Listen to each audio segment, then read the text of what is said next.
Welcome back. If you've seen our last video, you already know that some of the most heinous serial killers in US history spent their final moments staring death in the face. But that was just the beginning. In part 2, we dive even deeper into the minds of those who committed unthinkable crimes and the final words they left behind. What goes through the mind of a murderer in their last moments? Let's find out. John Joseph Joubert IV. John Joubert wasn't the kind of killer who left chaos in his wake. He was quiet and calculated, and worst of all is that he was a predator hiding in plain sight. Born in Massachusetts in 1963, Joubert's childhood was far from picture perfect. His father left when he was 6, and his mother was cold and manipulative. She kept him on an impossibly tight leash. He was an honor roll student, a Boy Scout, even a track runner. But beneath that surface was something far darker brewing. By the time he was 13, Joubert had already stabbed a girl with a pencil just to hear her cry out in pain. The next day, he slashed another girl with a razor blade. Nobody connected the dots. Nobody saw what he was becoming, and that was their first mistake. On August 22, 1982, 11-year-old Richard "Ricky" Stetson went for a jog along the Back Cove Trail in Portland, Maine. He never came home. His body was found the next day on the side of a highway. He had been strangled, stabbed, and savagely bitten. A suspect was arrested, but the bite marks didn't match. The real killer was still out there.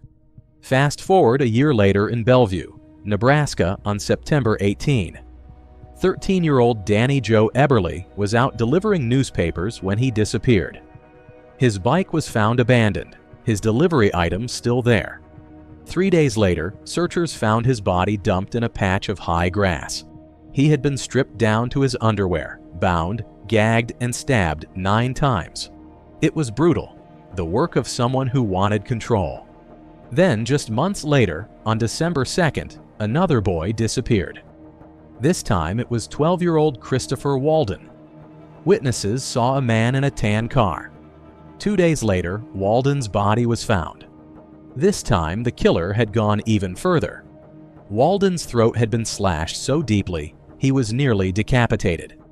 The escalation was undeniable. The monster was getting bolder. Joubert might have gotten away with it, if not for one sharp-eyed preschool teacher. She noticed a man circling the area, and when she wrote down his license plate, he actually confronted her. But it was too late. The damage was done. The car was traced to John Joubert, a radar technician at Offutt Air Force Base. Inside his barracks, investigators found a peculiar piece of rope, the same kind used to bind Danny Joe Eberly. It was a rare type, manufactured only for the US military in South Korea. The FBI's top profiler at the time, Robert K. Ressler, had already sketched out the killer's psychological profile. Joubert fit it perfectly, and when the evidence kept stacking up, he finally confessed. He admitted to it all: the stalking, the abductions, the torture, the killings. And when investigators dug deeper, they realized he wasn't just guilty of the Nebraska murders. He had killed Ricky Stetson back in Maine, too. His bite marks matched. The case was closed. Joubert pleaded guilty. A panel of 3 judges sentenced him to death, and despite his appeals, the verdict never changed. The murders had been sadistic, cruel, and utterly depraved. And for that, the state of Nebraska decided he would die. On July 17, 1996, he was strapped into the electric chair. His final words were, "I just want to say that again, I am sorry for what I have done. I do not know if my death will change anything or if it will bring anyone peace. And I just asked the families of Danny Eberly and Christopher Walden and Richard Stetson to please try to find some peace and ask the people of Nebraska to forgive me. That's all." His last meal was a slice of pizza with green peppers and onions, strawberry cheesecake, and black coffee. Even death wasn't merciful to John Joubert. As the electric current surged through his body, a 4-inch blister formed on the top of his head, and the skin around his ears began to burn and blister. The execution was slow. painful, just like what he had inflicted on his victims. Manuel "Manny" Pardo Jr. When you look at him, his eyes feel like they're piercing through your soul. They are cold and like an empty hollow. Yet behind them lurked something even more terrifying. Manuel "Manny" Pardo Jr. wasn't just a killer. He believed himself to be a righteous executioner.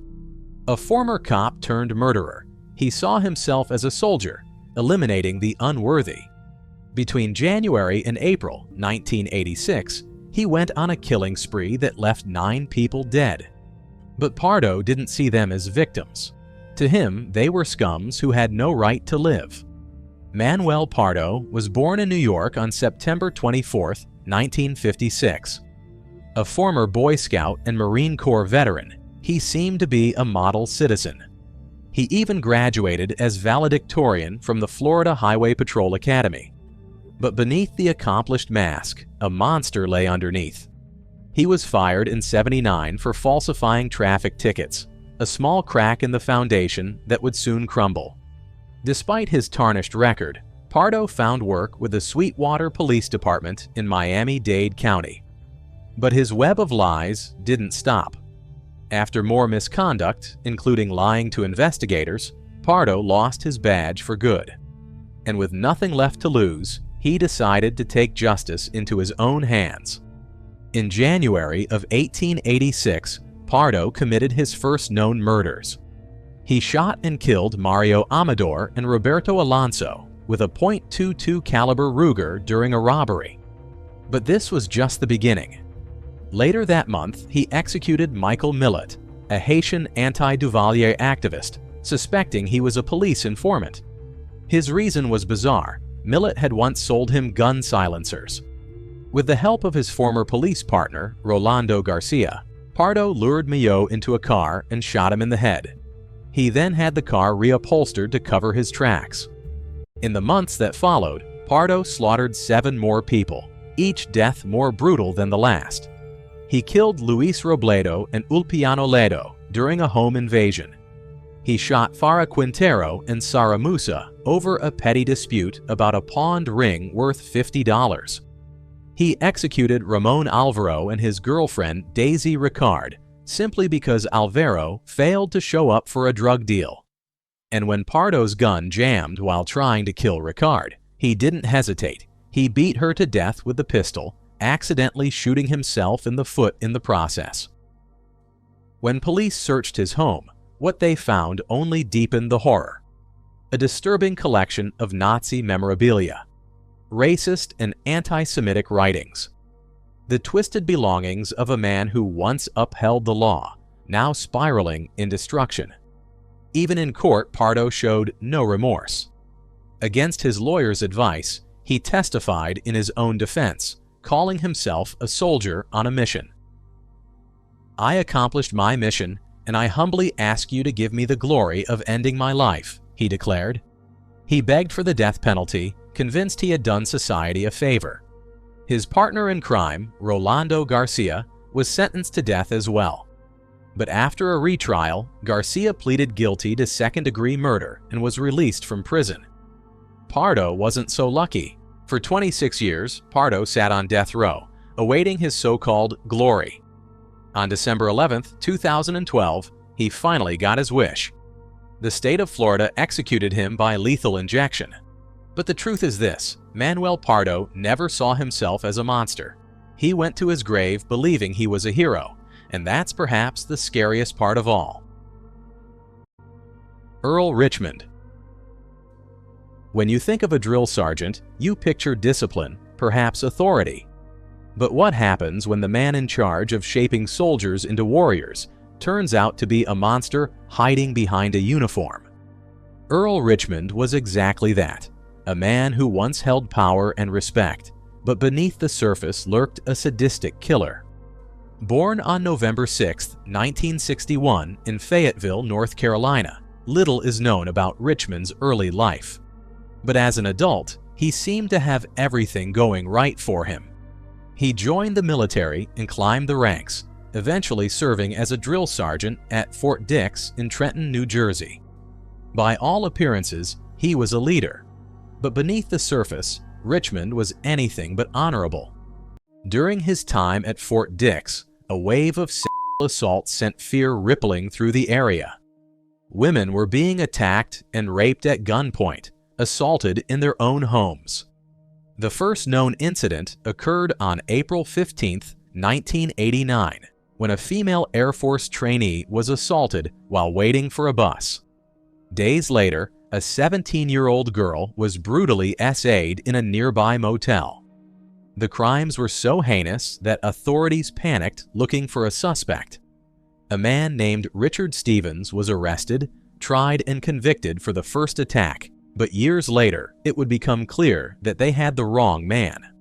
Richmond was the real predator all along, and he wasn't finished.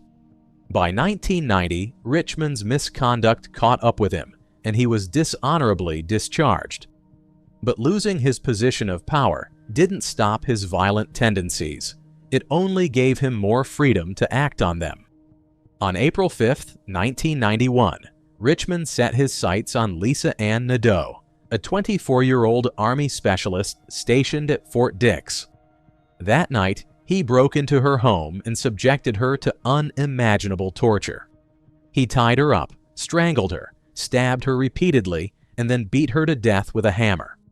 The attack was so vicious, so personal, it left investigators shaken. But somehow, Richmond managed to slip under the radar. After the murder, he fled to North Carolina, and there, his violence escalated to an even more nightmarish level. Halisa Hayes, a 27-year-old mother, welcomed Richmond into her home. She had known him for years. He was a family friend, had dated her sister, and was even friends with her ex-husband. To Halisa, Richmond was someone she could trust. But that was a fatal mistake. On November 2, 1991, an argument erupted between Richmond and Halisa. Fueled by anger, he dragged her into the bedroom and raped her. But his bloodlust wasn't satisfied. Richmond then turned to her two innocent children, 8-year-old Philip and 7-year-old Darian. What he did next was beyond monstrous. Philip was forced into the bathroom, where Richmond stabbed him 40 times with a pair of scissors before strangling him with an electrical cord. Then he took a curling iron cord and wrapped it around Darian's tiny throat, squeezing until life drained from his little body. When police arrived on November 4th, the crime scene was something out of a horror film. Blood. Broken bodies. A family wiped out in one of the most gruesome acts of violence they had ever witnessed. At first, suspicion fell on Halisa's ex-husband, but as the investigation unfolded, Richmond's name surfaced. It took until April 1992 for authorities to bring him in for questioning, but Richmond remained calm. He denied everything. But soon, a DNA test was conducted, and the results were undeniable. Richmond was the killer. When confronted with the evidence, he finally cracked. He confessed, revealing horrendous details about each murder. He admitted that he had left evidence behind on purpose. "I wanted to get caught," he said. Richmond faced multiple charges, including the rape and murder of Lisa Ann Nadeau and the slaughter of the Hayes family. In 1993, he was convicted in federal court for Nadeau's murder and sentenced to life in prison. But justice wasn't done yet. In 1995, Richmond was convicted of the Hayes murders and sentenced to death. He would spend the next decade on death row, awaiting the day when the state of North Carolina would end his reign of terror for good. That day came on May 6, 2005. Richmond was led into the execution chamber at Central Prison in Raleigh. When asked if he had any last requests, he declined a final meal. And then, in a moment of eerie composure, he delivered his last words. "I'd like to extend my deepest apologies to all the victims' families and their loved ones. I'd like to say that I'm not a man that shies away from his responsibilities. I'd like to say that I hope that now, through my death, that y'all can move forward with your lives. Thank you and God bless you." Then the lethal injection was administered. Within minutes, Richmond was pronounced dead. Kenneth DeWayne Williams.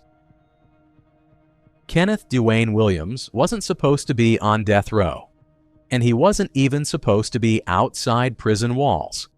But in one of the most daring escapes in Arkansas history, he hid in a barrel of pig slop and slipped right out of the maximum security Cummins unit. What followed was a bloody trail of violence that sealed his fate as one of the most dangerous men Arkansas had ever seen. Williams' life was a disaster from the start. Born in 1979 to parents with learning difficulties, his home life was a nightmare. His father was an abusive tyrant who beat his wife and children. His mother, addicted to drugs, barely held things together. Williams grew up in an environment where violence wasn't just normal, it was survival. By the age of 6, he was already smoking marijuana. By 9, he was drinking beer and running with the gangster disciples. But the real turning point came when he was just 8 years old. He was molested. He later admitted that he started assaulting other children in response. "I grew bitter and angry," he confessed. "I vowed never to be a victim again." By the time he hit his teens, he was in and out of juvenile facilities, racking up charges like badges. In 1996, at just 17, he was sentenced to 5 years for escape and battery. But that did nothing to curb his violent urges. When he was released in April 1998, it wasn't long before he was making headlines for all the wrong reasons. On December 13, 1998, Williams, now 19, was lurking in a parking lot in Pine Bluff, Arkansas. That's where he spotted 19-year-old Dominique Hurd, a promising University of Arkansas pre-med student, and her boyfriend, Peter Robertson. Williams played the friendly stranger, offering to take a picture of them. Then he pulled a gun. He forced them into their car, robbed them, and made Robertson withdraw cash from an ATM. All the while, he reassured them that he wouldn't hurt them, but that was a lie. After driving them to a dead-end street, he had them kneel behind a shed. Then, out of nowhere, he emptied his revolver. Hurd took a bullet to the head. Robertson, miraculously, survived. He managed to flag down help, but it was too late for Hurd. Williams was arrested 5 days later and hit with a list of charges: capital murder, attempted murder, kidnapping, aggravated robbery. Prosecutors wanted the death penalty, but the jury gave him life. That should have been the end of his story. But Williams had other plans. Less than a month after starting his life sentence at the Cummins unit, he pulled off a prison break straight out of a movie. On October 3, 1999, Williams slipped into the kitchen, climbed into a 500-gallon barrel of pig slop, and waited. When the slop was hauled outside the prison, he jumped out and ran for freedom. He didn't stop running until he reached the home of 57-year-old Cecil Boren, a retired prison warden. Williams, now armed, shot Boren 7 times, once in the chest, 6 more times as he tried to flee. Then he stole his truck, his guns, his jewelry, even his clothes. Williams hit the highway, heading north into Missouri, but freedom wouldn't last long. The next day, a cop in Lebanon, Missouri, spotted the stolen truck. Williams pulled over, but just as the officer approached, he floored it. What followed was a high-speed chase. Then disaster struck. Williams slammed into another vehicle, killing 24-year-old delivery driver Michael Greenwood instantly. His truck was wrecked, his escape over. As officers dragged him out, Williams spat on Greenwood's body. Williams was convicted of capital murder for Boren's death and sentenced to die. In 2005, he made a confession. The night he killed Dominique Hurd, he had also murdered 36-year-old Gerald Jenkins, a robbery victim whose body was dumped in a ditch. For that, he got another life sentence. On April 27, 2017, Williams was executed by lethal injection. His final meal was fried chicken, BBQ pinto beans, a peanut butter cookie, and a cinnamon roll. As he lay strapped to the gurney, he spoke his last words. "I humbly extend my sincerest apologies to the families I senselessly wronged." I was more than wrong. The crimes I committed were inexcusable. I humbly beg for your forgiveness." The execution wasn't without controversy. Michael Greenwood's daughter, Kayla, had forgiven Williams. She even paid for his daughter and granddaughter to visit him one last time. But the families of Boren and Hurd wanted justice, and on that April night, they got it. Edward Walton. Edward Eddy. Walton was a giant of a man, both in stature and in his capacity for violence. Over a 12-year reign of terror spanning 5 states, he left behind a trail of bodies, fear, and unanswered questions. His crimes were as brutal as they were senseless, and his final stand against the law was as dramatic as a gunslinger's last showdown. Born in the backwoods of Wilkes County, Georgia, near a town known as Pistol, Walton's path to bloodshed seemed carved in stone from the very beginning. His first taste of killing was not a man, but a horse in 1890. Whether it was an act of cruelty or an early sign of his growing thirst for destruction, it was a dark prelude to what would follow. In 1896, his appetite turned to human prey. He murdered a man in Blossburg, Alabama, robbing him before vanishing into the night. Oddly enough, no one even knew the crime had happened at the time. Walton was a ghost before he was ever a fugitive. By 1902, he had drifted to Joliet, Illinois, where he married a woman named Edith Hanna. But Walton was no loving husband. 2 years later, when Edith refused to take him back after their separation, he tracked her down to her Chicago home and shot her in cold blood.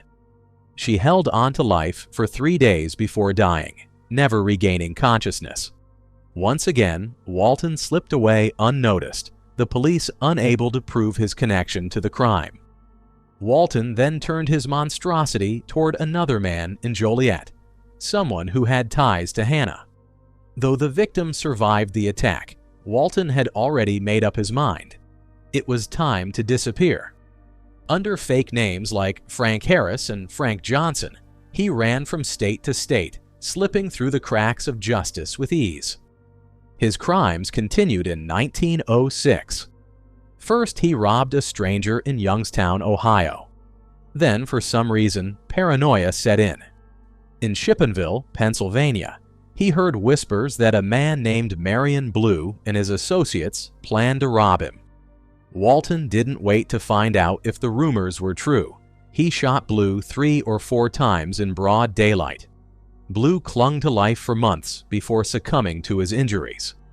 By the time he reached Steubenville, Ohio, Walton had found his next victim, a woman named Mamie Gill. Pretending to be her husband, he moved into a boarding house with her, but their relationship quickly soured.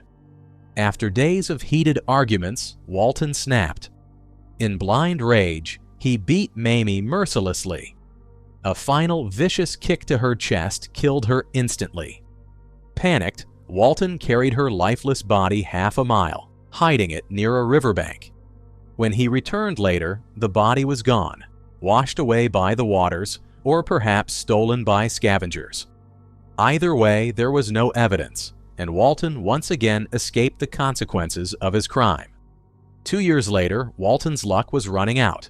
His last known victim was 19-year-old Beulah Martin in Gypsy, West Virginia. When she refused his advances, he did what he had done so many times before. He killed her. But this time, there were witnesses.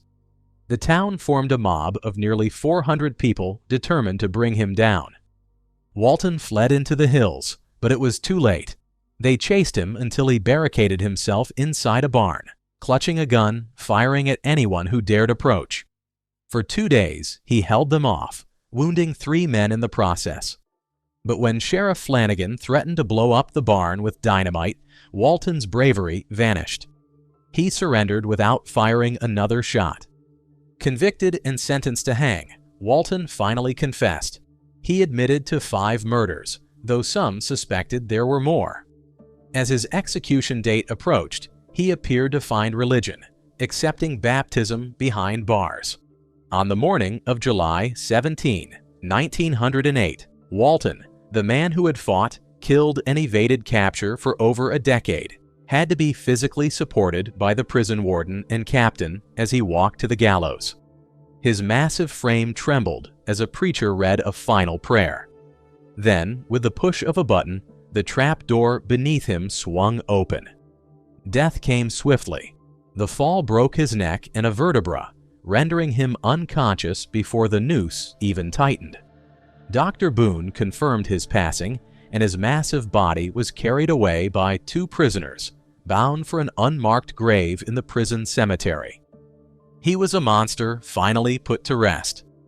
And just like that, their stories ended, some with remorse, others with unsettling confidence. But here's the real question. If death is the ultimate justice, does it truly erase the horrors these monsters left behind? Let us know what you think. If you like the way we create these videos and you want to help bring more cases like this to light, hit that like button and subscribe for more deep dives. Thank you for watching.